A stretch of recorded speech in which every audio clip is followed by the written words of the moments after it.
A gente lê ali as histórias da Branca de Neve, da Cinderela, que estão ali sofrendo, e de repente vem um príncipe encantado e a salva daquela vida, e eles se casam e vão ser felizes para sempre, e a história acaba, né? E o que acontece depois? O que é esse felizes para sempre? Como é que a gente, num relacionamento longo, né, nesse para sempre, a gente identifica se o relacionamento está ou não em crise? Bem, esse é o podcast Versão Feminina, um podcast que fala sobre relacionamento, sobre empoderamento feminino, sobre tudo o que envolve o universo da mulher, de forma leve, descontraída, mas também com responsabilidade. E eu sou a Natália Simonetti e sou a apresentadora desse podcast. Eu sou Shirley Almeida, psicóloga especializada em relacionamentos. E hoje nós vamos descobrir se a sua relação pode estar correndo risco de ir para a UTI.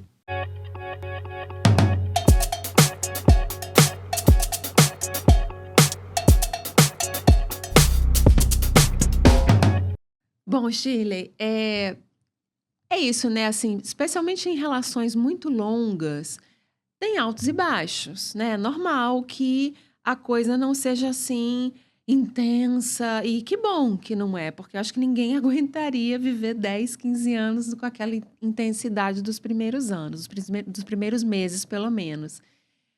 Mas tem fases e fases, né? Como é que a gente identifica uma fase ruim? Porque, assim, falando da minha própria experiência pessoal, quando eu estava num relacionamento longo, eu percebia que tem alguma coisa aqui que tá esquisita, mas eu não sabia exatamente o que que era e também não sabia o que fazer com aquilo, como resolver aquilo.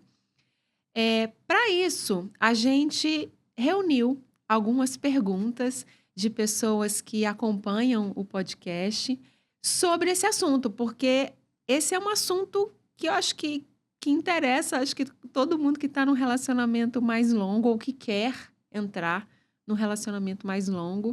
Mas antes da gente chamar as perguntas, você percebe alguma sinais que a gente pode identificar que o nosso relacionamento tá ali morninho, assim, e tá de mal a pior? Não é uma coisa muito simples, né, de identificar, mas tem sim, tem pistas que a gente vai percebendo ao longo do tempo. Assim que a gente começa a se relacionar, tem aquela parte daquele fogo, da paixão que a gente sente, é aquela coisa muito intensa, tudo na pessoa encanta, um toque já deixa você arrepiado, frio na barriga. Nesses relacionamentos mais comuns, né? Na maioria das vezes isso acontece, não quer dizer que tenha que acontecer em todos. Mas ao longo do tempo, quando a relação vai amadurecendo, vai ficando mais tempo, já conquistou, já teve aquela parte da conquista, né? A gente está em eleição, então a gente está fazendo toda aquela coisa de arrumadinho, não respira, fala baixo, não fala um palavrão. Não, eu Né? tenho amigas que, quando estavam conhecendo ainda o namorado, tipo, dormiam, acordavam antes dele para se maquiarem, para o cara não vê-las com o rosto sem maquiagem. Olha que maluquice, né? Tá igual o excesso de maquiagem, aí quando a pessoa te encontra na rua, tá você no básico, e aí, nossa, né? Mas, enfim, a gente faz isso, mas é normal. Pra gente sair, a gente se melhora, a gente se modifica, pra gente se relacionar muito mais. Então, o cabelo não pode ter um fio para fora, a barba tem que estar na régua, né? E a gente vai fazendo essas coisas, só que no seu dia a dia, você é mais relaxado com isso. E quando passa essa fase da conquista, conquistou, eu já não preciso, já ganhei os meus votos, eu já não preciso mais estar fazendo toda aquela política que naturalmente faz parte para você poder se apresentar para outra pessoa. E é ótimo esse seu paralelo com política, porque é isso, né? O candidato promete, promete, promete. Na hora que ganha, ganhou. Então, né, não era aquilo que ele estava fazendo em campanha. Isso pode ser por vários motivos. Às vezes, aquilo que ele idealizou, ele não consegue por vários outros motivos, assim como a gente. Uhum. Como é que você vai se manter uma princesa, literalmente o dia inteiro, aí todo dia maquiada, uma hora ele vai pegar, você vai adoecer, você não vai estar com a bochecha tão vermelha. ele já vai ter aqueles comportamentos mais naturais que homem tem, que não que tenha que ser de homem ou de mulher, mas a gente relaxa, né? Uhum. Então, o problema é quando você acha, você confunde o que é estar relaxado, eu estou aqui, já conquistei, com o que está pegando, o que está dando de problema. Uhum. Como é que você vai identificar isso? Existem alguns pontos que são importantes, né? Mas a sensibilidade está exatamente naquela parte em que você percebe, em você perceber o que é do comodismo ou o que é do distanciamento. Uhum. Uma delas é o fator emocional. Uma delas é o fator emocional. Você está olhando para a pessoa, você mesmo percebe, já não sei se eu gosto, você começa a ter dúvidas. Eu não sei se eu gosto, eu não sei se eu estou acostumada. Aí a parte sexual, você às vezes nem está com vontade, e de repente, quando começa, esquenta e vai. O excesso de sexo já é uma chamada para que alguma coisa pode não estar tão legal. A Uhum. falta dele, a extensão, o tempo, muito tempo sem, também pode ser. Claro, tem horas que a pessoa não está bem, tem horas que o entorno não está legal. Quem vai ter prazer numa hora dessa, Sim. né? E eu acho que a primeira pergunta tem justamente a ver com essas questões. Então, vamos ver a primeira Vamos lá, pergunta? vamos embora. Oi, gente, meu nome é Paloma e a pergunta que eu tenho para vocês é: como a gente percebe que o relacionamento caiu na mermice? É, exatamente isso. E aí você estava falando da questão emocional, da questão sexual, o que mais? Isso. E os sinais até de preocupação com a outra pessoa. Como assim? Por exemplo, eu, eu tenho o hábito de levar, né, o meu companheiro ou a minha companheira até o portão. Eu tenho aquele Uhum. cuidado. Isso é uma coisa que foi construindo ao longo dos anos. Daqui a pouco a gente já está aqui, hoje não vou não, ela já saiu, hoje eu estou brigada, eu estou chateado. Os aborrecimentos, eles não voltam mais tão rápido. Os pequenos gestos que a gente vai sinalizando, né, Uhum. ao longo do tempo, eles vão ficando mais espaçados. Sim, tem coisa que aconteceu comigo, por exemplo, que era bem sintomático. E eu acho que é isso, é natural que a gente vai deixando, né?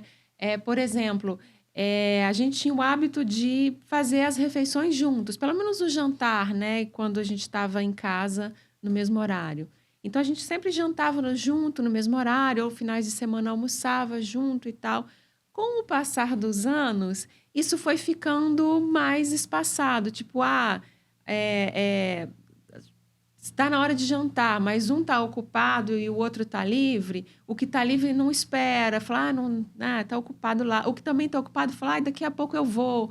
E aí, com o tempo, você já está jantando num horário, a outra pessoa no outro, e você vai perdendo esses pequenos Você está momentos. ficando mais naquele lance de solidão a dois, né? O que não Exatamente. significa dizer que você tem que necessariamente, eu só como se ele come, ele só pode comer se eu comer, porque isso não é um sintoma de amor, de paixão, né? Mas esse distanciamento é a intensidade disso que acontece. O Uhum, outro vai deixando naturalmente de ser desnecessário. Perdão, vai uhum. deixando, vai passando a ser desnecessário, né? Vai O deixando de outro vai ser deixando de ser necessário. importante.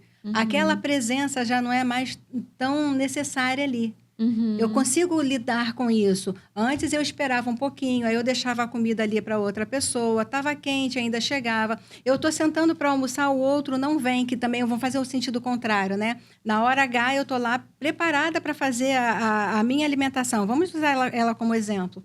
Estou ali parada, esperando que o outro venha sentar. Não, daqui a pouco eu vou, espera só um pouquinho. Aí está lá uma coisa hoje em dia que é muito comum, está lá no celular, direto no uhum, celular. O foco passa a ser aquilo dali. Não é que estar no celular seja um sinal de relacionamento fracassando, não é isso. Mas é a intensidade, todos os excessos, os extremos, o de mais e o de menos. uhum. Então, mas aí se a gente parar para prestar atenção, e o que a gente faz com isso? Está percebendo que está tudo isso acontecendo e o que a gente pode fazer a partir dali? Não sei. Se eu notar que está acontecendo, quer dizer que ele está com outro. Vou começar a correr atrás, fiscalizar, revirar tudo. Essa não é a melhor solução. Porque é muito mais fácil a gente empurrar o problema para o externo do que a gente tentar resolver o interno. Uhum. Você usou, né, o exemplo que eu dei de alimentação, e para mim tem um exemplo que é clássico, que antes de eu estar num relacionamento longo, eu olhava e falava assim, ai, eu não quero ser assim. Que era, e claro que depois que eu entrei no relacionamento e ele se tornou longo, é óbvio que eu me tornei assim. É, no restaurante, é nítido quando um casal tá junto há pouco tempo e há muito tempo. Você vê, às vezes, o casal almoçando ou jantando, eles não conversam. Eles não Eles nem conversam. se olham. Eles nem se olham. E hoje em dia, com o celular, eles passam o tempo todo, cada um no seu celular Uhum. ali. E estão ali no mesmo espaço, comendo e tal. É um programa do casal, mas você vê que não tem conversa. E, ao mesmo tempo, aí, às vezes eu ficava pensando, não, mas será que isso é comigo? Será que sou eu que não tenho assunto? Mas eu sentava com os meus amigos e conversava horas. Então, isso também é um sinal, né, que a É gente pode ficar atento, isso, assim. os assuntos, os nortes já não são mais os mesmos. Então, qualquer outra distração me chama mais atenção, é mais interessante do que eu estar ali. Eu ouvi alguns comentários de que é importante se sentar frente a outra pessoa. Isso mostra que eu estou interessada em você. Quando começa a sentar no lado, já não é mais tanto. Eu só mostro que o lugar estava mais acessível ali na frente. É o que eu penso. Uhum, Sentei aqui do lado porque foi o mais rápido, foi na hora que eu puxei a cadeira, eu sentei. Porque com seus amigos, você vai conversar com o que está na frente, com o que está na diagonal, com o que está do lado, e isso não vai ser um problema. Então, assim, eu não acho que seja um mero sentar na cadeira, é a qualidade daquilo que está sendo feito. Pode ser por 10 minutos, mas a gente sentar, ou de frente ou de lado, mas deu uma mensagem aqui importante, eu vou dar uma lida e eu tenho que estar no aqui e agora. Mas não é só para o relacionamento, é para a nossa vida. A gente precisa estar trabalhando o presente para que se torne um passado interessante, para que eu não fique frustrada com o que eu deixei de fazer ou com o que eu nem percebi, para que o futuro seja mais promissor. Em uhum. todos os relacionamentos. Aproveitei a oportunidade, o dia a dia, ele tira isso da gente naturalmente. O estresse, a família, a saúde, dinheiro, trabalho, tudo isso desconecta a gente de tudo, não é só da nossa relação, né? Mas parou para sentar, tá do lado da pessoa que você gosta, começa a tentar entender como é que foi o dia dela. Ah, mas ela só vai reclamar. Tá bom, mas só dela reclamar, ela desabafa, e depois que ela desabafou, ela vai estar mais leve. E quando você tem vontade de se desabafar, sentar, conversar, dividir com seu parceiro, isso faz com que vocês dois olhem para o mesmo norte, para que resolvam os problemas de forma bem pensada.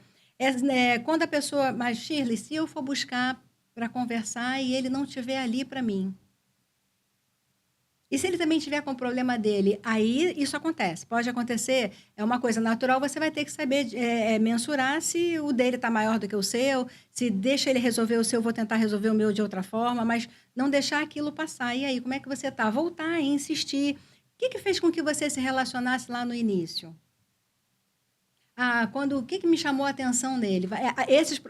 Esses itens também serão bastante importantes. Ele tinha um carro bom, né? Eu percebi pela chave, ele se arrumava perfeitamente, eu sabia que ele tinha dinheiro, que isso aí é um fato ou fake, né? Mas não, o olhar dele, o sorriso, a forma que ele conversava, a educação, a inteligência, o que tinha dentro dele, além do externo, porque o externo a gente percebeu que a gente pode modificar ao longo do tempo. Pode estar só fazendo aquilo dali para poder ficar atraente para a situação. É claro que ninguém vai se interessar 100% por uma pessoa desleixada. A gente tem Uhum. que ter aquela certa imagem para receber os votos, né? Então, o que foi? Começar a pensar, nossa, eu gostava que ele fazia isso, eu gostava, mas ele não faz mais hoje. Tenta recapitular, tenta buscar isso. O que você fazia? A gente tem hábito muito de apontar para outra pessoa e pensar assim, olha, ele era desse jeito e agora ele não é mais. Mas e você era como? Uhum. O que ficou em você perdido ali ao longo do tempo? Ah, eu já fiz muito, agora eu não faço mais não. Você está desistindo. E a última coisa que a gente pode fazer quando há interesse, quando a gente ama outra pessoa, é abandonar. Abandonar a si, abandonar o outro e abandonar a relação. Porque a gente pensa que é muito mais fácil trocar para outra pessoa. Porque as comparações com os outros relacionamentos, a fulana não faz isso com ela, olha lá como é que a mulher dela é, né? Olha lá como é que a mulher dele é, a mulher dela, olha lá como é que, o que ele faz que você não faz. Ah, mas fulano faz isso, eles saem todo final de semana. Isso é sinal de sucesso na relação? Então, ao longo do tempo, pequenos detalhes vão se deixando, vão se perdendo. Mas eu já não tenho mais prazer. Outra coisa, outro erro muito comum que acontece no casal, no início tem o sexo oral, tem os beijos, o falar baixinho. Ao longo do tempo, a gente não vai fazer, ou a gente faz amanhã. Ah, vamos pular para a próxima etapa, porque, nossa, só de encostar em você eu estou super empolgada, ou eu estou muito empolgada, vamos pular essa parte. O que acontece também muito é o homem normalmente recebe mais o sexo oral do que ele busca necessariamente na mulher, ou que a mulher busca para si, até porque isso pode ser um assunto longo para uma outra, né? Sim, com A mulher tem certeza. muita dificuldade de cobrar o prazer. Aí eu acho que entram em várias questões, como você disse, para um episódio inteiro, inclusive machismo, né? Sim.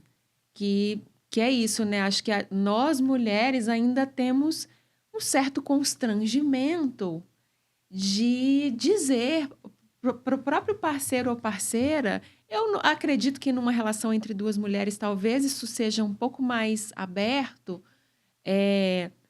O que a gente gosta, né? Como que a gente gosta, né? Acho que tem um pudor ali que vem do machismo, eu acho, né? Ainda que seja com homem, tem caminhos. Sim. E Não. caminhos interessantes. Mas vamos deixar isso para o próximo. Vamos A gente marcar vai um dia fazer um só pra- episódio sobre prazer feminino. Anota aí, caminhos, anotem aí, que eu quero saber quais são esses caminhos. Tem. Mas a gente tem mais pergunta. Então vamos lá. para a próxima pergunta? Bora lá. Olá meninas, me chamo Larissa e hoje eu queria saber como que a gente descobre se a gente realmente está vivendo só uma fase ou se o nosso relacionamento está em risco. Essa pergunta da Larissa é ótima, porque eu acho que né? Num relacionamento longo, a gente tem várias fases, né? Boas e ruins. E as ruins, a gente às vezes sabe que, ok, é só uma fase, né? Talvez tenha um problema lá, a gente tá com algum problema no trabalho e tal, enfim. Mas aí, trazendo de novo a minha experiência pessoal, assim, mais pro final do meu relacionamento, eu fui sentindo que estava esquisito, que tinha um negócio ali, uma fase estranha. E aí eu ficava me perguntando, é só uma fase? Não, vai passar? Não vai? Não. E em alguns momentos eu relaxava, não, vai passar, é só uma fase. Só que a fase foi ficando muito longa. E, de repente, entre aspas, eu fui pega de surpresa com o fim do relacionamento. E aí? Eu acho que também, no meu caso, teve uma ingenuidade de achar, não, é uma fase, vai passar, vai passar. E eu não sabia o que fazer com aquilo. Mas e aí? Como identificar se é uma fase, vai passar, ou se algo precisa ser feito ali concretamente para esse casamento não acabar? Esse relacionamento pode ser um namoro Então, também. a crise, ela tanto pode ser só uma coisa mais normal, quanto ela pode ser um risco real. O que difere é a intensidade e o que vai ser feito para a intervenção. Porque várias crisezinhas vão fazer um problemão mais lá na frente. Vai criar, inclusive, a disputa. Vão deixar de estar do mesmo lado para estarem de lados opostos. Aconteceu uma crise. Toda vez que tiver um probleminha, a gente vai sentar e vamos conversar sobre isso. Isso é um tédio, né? O importante é entender o contexto geral do que está se passando e, mais ainda, sentar e conversar. Mas está percebendo que isso está se repetindo? O que está havendo aqui? Porque no início fica tudo mais fácil. É igual o casal buscar terapia quando está no risco real, quando está lá na UTI a relação. E aí é certo, você vai aprender a se separar elegantemente. Por quê? Porque, na maioria das vezes, você é contra a terapia de casal? Não, pelo contrário, eu acho que é legal. Eu acho que deveria fazer a terapia de casal antes de começar a ter tanto problema. Uhum. Porque a gente acaba mostrando que é legal conversar. Mas não é isso que acontece, eu imagino. Não. Os casais procuram a terapia quando a água já está aqui, né? Um exemplo. Ele me trai demais. Eu quero trazer ele aqui porque eu quero ver ele mentir para você, porque para mim ele diz que não tem nada acontecendo. Mas eu tenho certeza que tem, eu já peguei, ou ele pediu desculpa, falou que não vai acontecer mais, e aí se repete várias vezes, e aí busca a terapia. Imagina, se você está passando por isso, se você é a pessoa que está cometendo o erro, mas não é só da traição, é a pessoa que está se repetindo por muitas vezes, numa mesma situação, eu vou sentar na frente do psicólogo e vou falar o quê? Não, nunca mais eu vou fazer isso. O que eu vou dizer para você, que eu menti para você em casa, ou o que eu justifiquei, eu vou justificar para ela. E vou manter o fake para 2 pessoas. Raramente, botar o casal junto em um momento de fase muito difícil vai resolver. O que mais resolve é você buscar terapia de forma individual. Por que você está se repetindo tanto? Ah, isso faz dele ou dela um algoz? Não, não faz. Faz dele um ser humano que está insatisfeito com alguma coisa a ponto de estar toda hora se repetindo naquilo que fica como uma falha para a relação a 2. Aí sim, buscar terapia eu acho legal. Esporadicamente, sentar os 2 e conversarem os 2. Depois dos 2 serem trabalhados. Algumas pessoas dizem que não coloca com o mesmo psicólogo. Quando há o tratamento com um e outro e depois juntar os 2, eu acho também que ajuda bastante. Tem que ser profissional, você tem que saber ser profissional, tem que saber ouvir os 2 lados sem dar pista para os 2 lados do que você está ouvindo da queixa entre os 2, encontrar o equilíbrio, né? E tentar trabalhar os 2 individualmente para depois juntar e falar, vamos botar isso na prática agora? Porque se eu estou me sentindo na razão e o outro só está se sentindo na culpa, já tem um culpado e um agressor, acabou ali, né? E um ofendido, então não tem mais o que se fazer. Mas nunca numa relação um erra sozinho. Mas o melhor de você perceber, só para responder a pergunta, a crise ela é mais pontual, né? E quando o risco é real, já tá aquele pontual já está muito intenso e está se repetindo, e desculpa, não faço mais, desculpa, não faço mais, desculpa, não faço mais, e aquilo continua acontecendo. Ou não há conversa. Só aumenta e cada um se individualiza. Quando não há conversa, é um péssimo sinal, né? Tanto quanto conversar, partir para agressão, xingamento, perder o respeito. Aí literalmente xingamento, agressão, eu vou fazer o que eu quero, bateção de porta, de boca, de uma forma... Mas aí já é um inferno, né? Isso aí já mas às vezes algumas ultrapassou pessoas o falam, limite. eu gosto dessa parte, porque depois quando a gente faz as pazes fica melhor. Mas, ou seja, o casal só está numa linguagem em que já está... É o suspiro. Essa não é nem entrando na UTI, essa já é o respirando por aparelhos. Entendeu? Palavrão, agressão, começou a vasculhar tudo, tomar conta do mundo da pessoa, aí já fica mais complicado. E da sua experiência de consultório, assim, o que chega mais para você? Você já fez terapia de casal como terapeuta? Já. O que chegava mais para você, assim, casais, assim, que estavam nessa fase do não temos mais diálogo, ou, como você mesma disse, na fase dos respirando por aparelhos, o que aparecia mais? Aí já é mais uma curiosidade mesmo. É o casal que ainda está na fase do entrando no ralo. A relação indo já para o ralo. Né? Não dá para recuperar? Dá, os 2 precisam querer muito. Mas, normalmente, quando vai numa situação dessa, tem um querendo muito e o outro não querendo muito. Mas o que não significa dizer que aquele que não está querendo muito queira acabar. Porque para ele está cômodo, eu peço desculpa depois, porque a relação a 2, ela não é só o que prende uma relação a 2, não é só o relacionamento em si, o sentimento, o amor. Também tem os bens, tem os filhos, tem a comodidade, tem a dificuldade, porque como é que eu vou sair? Se eu sair, eu vou ter que dar metade, eu não vou ter que dar metade, ela trabalha, ela não trabalha, eu vou pegar tudo dele, aí as ameaças. Já entrou nessa fase, já são os aparelhos, entendeu? Mas, entendi. Normalmente, são pessoas ainda tentando consertar aquilo que está quase irremediável, mas ainda não chega no final. Já aconteceu de chegar gente lá para eu ajudar na contribuição? Ou, ao sentarem, os 2 entenderem, realmente não tem mais por onde seguir.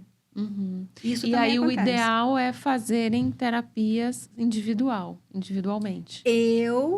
Na minha forma de trabalhar, eu prefiro que seja separado. Uhum. Em algum momento pode colocar junto, às vezes nem vai ser mais necessário. Porque eu principalmente, vou poder usar na minha forma de trabalhar. Tem gente que trabalha com o casal diretamente.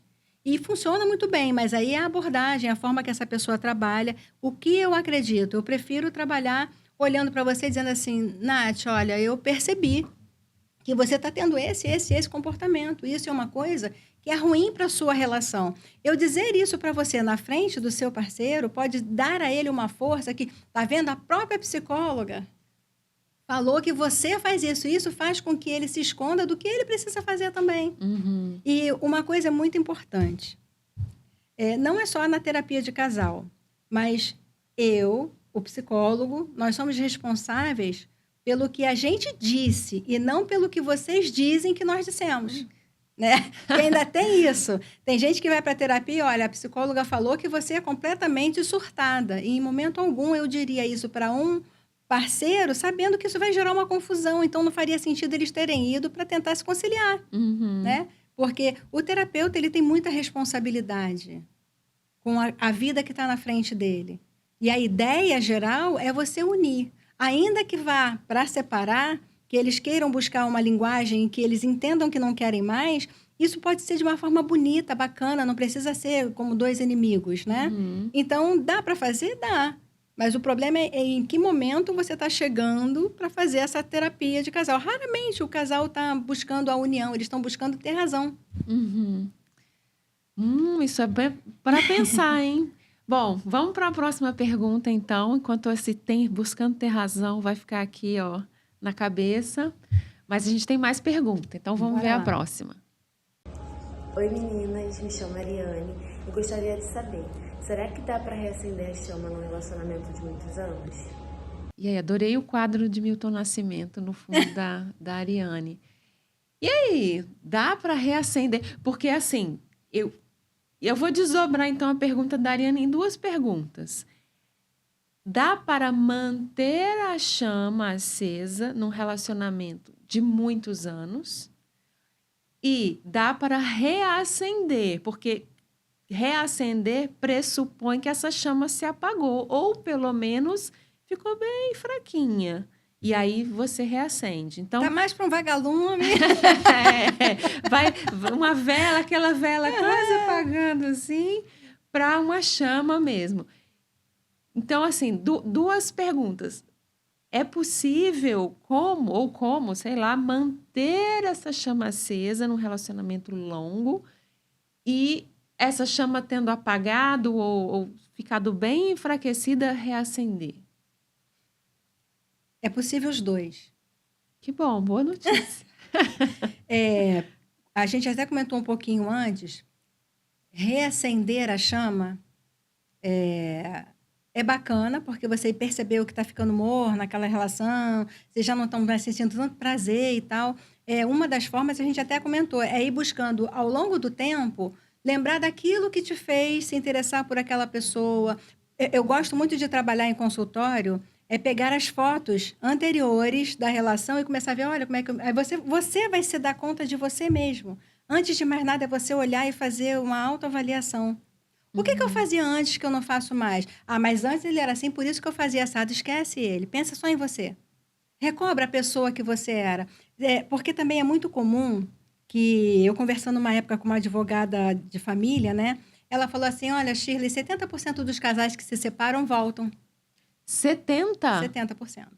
Nossa, é Aí eu muita perguntei assim, mas coisa. como assim? Foi se separar para voltar? Não entendi. Aí ela falou assim, quando a gente se separa, a gente acaba se reencontrando.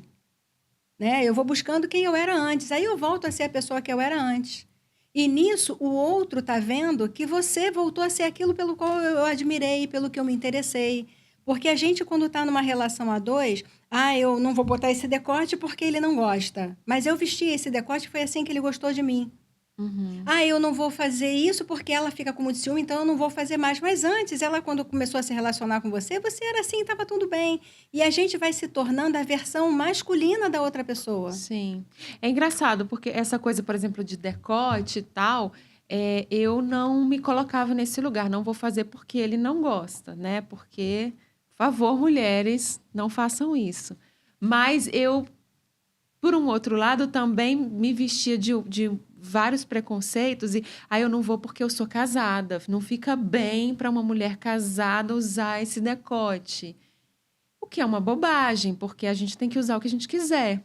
Então, tem Para sentido uma mesmo mulher que você está casada, eu só acho falando. que não fica bem ela ir para pista, que de resto ela é um ser humano antes de mais nada. Antes dela ser uma mulher casada, ela é uma mulher, Uhum. né? Mas eu lembro, inclusive, de uma relação lá da juventude, que eu estava com uma saia, eu contei os centavos, né, para comprar uma saia que eu achei muito bonita, que eu falei assim, eu vou botar essa saia verde aqui, porque eu sei que ele gosta da saia verde, e botei aquela saia verde porque achei que aquilo fosse agradar. E entre as 3 saias, era uma vinho, uma verde e uma azul escura. Eu escolhi a verde. E aí, quando eu botei a roupa, eu e minha irmã, nós íamos sair para um aniversário na casa dele, né? Aí, quando eu me arrumei, eu vim toda boba, achando que eu ia receber aquele elogio. Ele bateu o olho na roupa e falou assim, onde você vai com essa roupa? Comigo você não vai sair assim. Aí, eu olhei para a cara dele e falei assim, nossa, você não gostou? Desculpa. Desci, fui lá na moça Desculpa. do prédio que tinha me vendido a saia. Falei assim, me dá as outras 2, a azul e a vinho? E você pode deixar eu pagar o restante depois? Eu ainda falei isso, trouxe as 2, troquei e botei a vinho, que era a que eu queria ter vestido inicialmente, e falei, vambora. Aí ele, você não me entendeu. Você não vai sair comigo com essa saia. Você não vai sair, você não vai sair assim. Não, eu não vou sair contigo com essa roupa. Aí eu virei para ele e falei assim, nossa, vai perder a festa? Virei e fui embora. Aí a minha irmã, olha, você não vai Maravilhosa, resolver? Eu falei, vai ficar com ele? E fui embora. Quando eu vi, tava todo mundo atrás de mim e fomos pra festa. Não gostou, é só não usar. Maravilha. E ele foi depois? Depois nunca mais interferiu na minha roupa. O relacionamento durou pouco, é claro, né? Porque ao longo do tempo as coisas não foram mudando muito, foram caminhando por esse sentido, mas era uma questão familiar. Mas ainda assim, é seu corpo, sua regra, né? Mas concordo que você não seja também indecente, vulgar, né? Cada um no seu tempo. Eu vou desviar um pouquinho o assunto do episódio de hoje, porque esse ponto que você tocou, ele é muito importante. E eu acho que tem muitas mulheres que passam por isso ainda. Essa coisa do homem virar e falar, você não vai sair comigo com essa roupa. Isso claramente é um relacionamento abusivo, né? E o que a galera chama hoje de red flag, né? Que é a bandeira vermelha, tipo, opa, só desviando um pouquinho, porque eu acho que não dá para deixar isso passar. Bandeiras vermelhas, assim, tipo, sinais de alerta, tipo, gata, caia fora. Para mim, por exemplo, se um cara vira e fala isso, beijo e tchau, porque, né? Se ele tá falando isso no namoro, o que ele vai fazer, né? No casamento. E aí? Então, muitas das vezes vem atrás disso uma fala assim, mas não é que eu não confio em você. Eu não confio nos outros. Mas é que eu te amo tanto que eu não quero que ninguém tire você de mim. Isso é o clássico do machismo e do feminicídio também, né?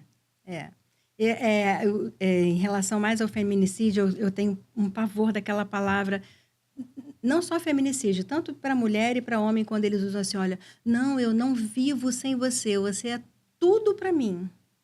Isso é uma coisa que aí eu me preocupo, a bandeira fica muito colorida, não fica só vermelha não, fica desesperadora, fica preta. Fica piscando. Né? Mas isso é porque eu amo demais. Mas a gente precisa se amar primeiro, demais, para poder amar depois alguma outra pessoa. E os excessos, né? O demais, o tudo para mim, me preocupa, porque se aquela pessoa quiser seguir um caminho diferente, ela não vai poder. Porque, inclusive, uma situação também que eu já vi de uma amiga, ela quando terminou com a relação em que ela era tudo para a pessoa se esfaqueou. E foi parar no hospital em estado grave, eu vou fazer de novo, vou fazer de novo, vou fazer de novo. Ainda bem que não esfaqueou ela, né? Pelo menos você esfaqueou. Né? Aí é que sim, você alimenta, no início aquilo é legal, mas eu achava lindo, eu ser tudo para ele, mas teve algum momento em que eu me interessei por uma outra pessoa. E a nossa responsabilidade emocional também, não alimentar e não fazer com que isso aconteça da nossa parte.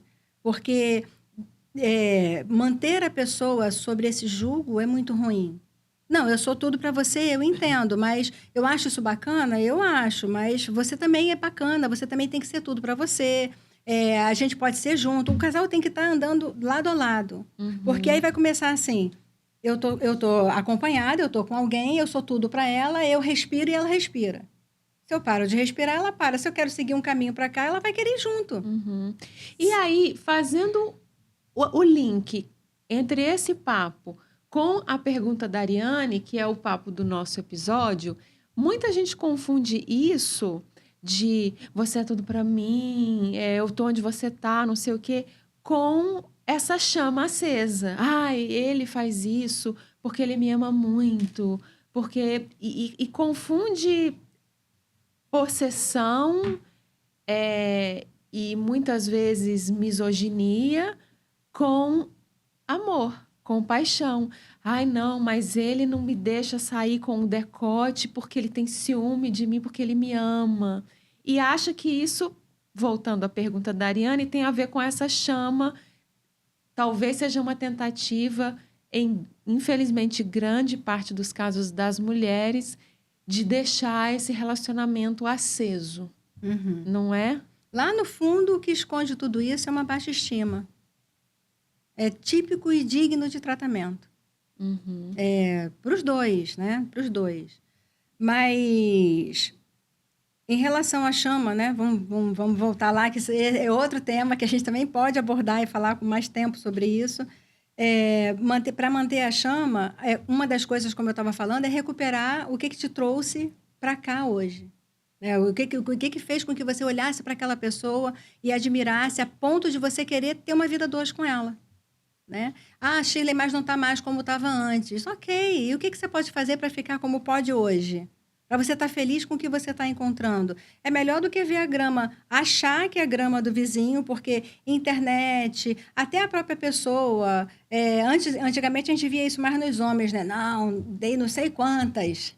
Aí foi volta em volta da cama e a pessoa só não complementou o contexto, né? Não, porque a gente faz isso todos os dias. E quando você vai conversar com a pessoa de perto, ele está só contando uma vantagem porque a sociedade precisa disso. A internet ajuda a fazer a gente entrar nesse mundo fake, ver essa grama muito mais bonita. E quando você vai lá pertinho, você vê que a grama tinha a cor da sua, ou então ela nem era gramado, era só um sintéticozinho, né? Então, olhar e tentar recapitular o que foi que te trouxe para aquela situação ali a ponto de você hoje estar casado. Quais foram as construções que fizeram com que vocês mantivessem essa relação perdurando até hoje? Que seria um pouco você refazer os acordos quase que diariamente, né? Sim. Por que eu tô aqui? O que me trouxe aqui? Por que eu continuo aqui? Eu não tenho dúvida se eu gosto ou se eu não gosto, ou se eu estou acostumado. A gente fica questionando isso algumas vezes. Mas, às vezes, a pessoa, depois que perde, é que vai entender, nossa, eu gostava, e aí nem sempre você vai conseguir de volta. Então, isso pode ser recuperado na hora, mas leva muito mais de você do que da outra pessoa. Você tem que estar muito mais disposto, porque normalmente quem está incomodado que se mude, não, quem está incomodado que se observe. Quem está incomodado é que observe o que eu posso fazer de melhor para voltar a ser interessante, tanto quanto eu quero ser interessante. Porque o seu comportamento depende do meu. Se eu trato você bacana, aquela pessoa vai olhar... Sabe a gentileza gera gentileza? É uma frase que ela é muito banalizada, mas ela é muito importante. A minha ação depende da sua. Só que a gente percebe isso acontecendo. A minha educação depende da sua. Me trata bem que eu te trato bem. E, na verdade, não é isso. O meu amor vai depender também da forma que eu lido, o que eu doar para você. Eu vou gerar energia ali e vou receber de volta. Sim. Eu vou te lembrar de quem eu era antes. Posso não ter mais o mesmo formato, não ser mais a mesma pessoa da mesma forma. E que bom, hoje eu sou aquela pessoa, mais essa que está aqui, cheia de experiência. Agora, também pode acontecer de você chegar nesse ponto de se fazer essas perguntas, né? Por que eu vim para cá? Por que eu tô aqui? O que me faz continuar? E você se redescobre e tal, e você percebe que você precisa seguir em frente. E a pergunta da Simone tem a ver com isso. Vamos ver a pergunta da Simone. Olá meninas, eu me chamo Simone. Vocês acham que é melhor, em situações que por mais que a gente tente, é melhor seguir caminhos diferentes? Né, eu acho que... E aí? Assim, a gente está aqui falando o tempo todo da relação estar em crise, de como resgatar, de como manter a chama acesa, o que fazer, como perceber, mas de repente é isso mesmo, né? De repente... E aí? Vale ficar ali dando murro em ponta de faca ou não? Tem horas que o melhor a fazer é saber o time de se retirar. E mais do que o time de se retirar, é como sair. Porque, de novo, a responsabilidade com o emocional, com a relação que a gente está mantendo. A gente tem o hábito de saber como entra numa relação, mas como sai é muito difícil, que a pessoa saia deixando... eu passei tantos anos contigo, por que eu preciso ir embora e fechar todas as portas da sua vida para mim? Já que você não me quer, então você não vai querer mais nada, não vai me ver, não vai... É tão pequeno isso. Triste. E isso também é uma outra coisa que volta para você, dentro da relação. Você passou o tempo todo ali sentada, vendo o morno, ele não faz, ele não vai, ele não vem, ele não, e você? E por que a gente tem muito tempo para poder cobrar do outro? Porque a gente tem pouco tempo para investir em si. Se você é uma pessoa empoderada, que você tem a sua autoestima ali trabalhada a cada dia, porque você manter uma autoestima em pé o tempo inteiro não é simples, não. Ainda Mas mais você... em tempos de internet, que a gente se compara o tempo todo, E né? ocupar a cabeça é um espetáculo, para que toda relação seja saudável. Os dois, mas não é ocupar com a vida do outro, é ocupar com a sua própria vida. E se você está estruturada, se não está, começa agora para se estruturar para fazer isso. Mas se você está estruturada e percebeu que a coisa não está funcionando, e ele está na dúvida, e essa dúvida faz com que ele erre, vá pulando a grade, a cerca, o muro, a ponte, dê a certeza. Se valoriza, levanta e sai. Mas não precisa sair brigando, xingando. Gente, foi tão bonito enquanto durou. Vamos sair na elegância. Dói, dói. Vai chorar, vai chorar. Vai arrancar os cabelos? Arranque. Mas os seus e não dele. Até porque isso vai fazer de você uma melhor versão. Isso vai mostrar para você o quanto que você caminhar, ainda que não seja com aquela pessoa que você queria muito que estivesse com você e que ela não está mais no teu time, nem no seu radar, independente de como ela tenha saído. Não se iguala, não desça, não se diminua, não implore por uma coisa que ela vem naturalmente. Se você entendeu que você tentou e não reconquistou, bom, quando um não quer, dois não brigam, mas não brigam mesmo, vira e vai. De repente, quando você chegar aí, você vai perceber que foi o melhor que você fez. Entendi. Então, Shirley, para a gente finalizar, assim, pensando que, né, tem mulheres que estão passando por isso que a gente está falando aqui, o que você falaria para essas pessoas que estão em relacionamentos mais longos, ou às vezes relacionamentos até curtos, mas que estão enfrentando aí uma fase meio esquisita, morna? O que você diria para essa pessoa que está vivendo essa situação hoje? Eu acho que o que é principal é você olhar para a sua história, né? Para a sua relação e observar os prós e os contras. Às vezes a gente entende que brigar, lutar é uma forma de manter a relação. Eu acho que você tem que olhar para você antes de mais nada, sem fazer cobrança para outra pessoa. Você precisa se olhar, você precisa se avaliar, saber qual é o seu papel, qual é a sua posição de verdade dentro dessa história. O primeiro passo que eu acho tá achando que está tendo a reciprocidade, mas estão havendo interferências, luta por isso. Chama, senta, conversa clara, honesta, sem ficar... eu te pergunto, você me respondeu isso, mas você acha isso a meu respeito? Você está perguntando, você precisa entender a resposta. Porque, às vezes, as críticas, elas ajudam a gente a melhorar, né? E chegou o ponto em que você está vendo que a pessoa que você ama muito não está mais disposta a caminhar contigo, você precisa se lembrar que, apesar de você amá-la muito, você precisa amar-se muito mais. e você caminhar com você. Porque você tem que acreditar que você é capaz, que você pode, que é possível você andar ao seu próprio lado, se rever, se reconhecer e seguir novamente. Mas uma coisa que eu acho bem legal, a gente, quando entra numa relação, a gente precisa remediar, mas não se transformar numa outra versão. A gente precisa gostar em todo momento de quem nós somos, mas eu acho que eu estou fazendo uma porção de coisa errada. Se melhore. E aí você vai ter condição de ter o que oferecer, inclusive de saber o que vai receber. Porque eu acho que é esse tom. Tudo nos extremos faz mal. Mas você precisa encontrar um equilíbrio. Mas amar também é saber entender que ainda que a pessoa não queira seguir com você, você deve torcer por ela para que ela que ela tenha o melhor caminho. E você buscar o seu melhor caminho, para que você também possa se perceber importante. Você tem que se dar a primeira importância, se dar o primeiro amor, o primeiro sentimento. Isso é extremamente eficaz para você poder estar pronta para entrar numa relação com uma outra pessoa. Você se conhecer. É isso, né? Espero que vocês tenham gostado. Deixem o like de vocês aqui no vídeo para vocês receberem mais conteúdos. Se inscrevam no canal. E a gente também está no Instagram, @Versão Feminina Podcast. E se você quiser participar, mandar sua pergunta em vídeo para a gente, faça contato com a gente também lá no Instagram e também por e-mail. Você pode mandar por e-mail sua pergunta no versãofemeninapodcast@gmail.com. Esperamos vocês no próximo episódio.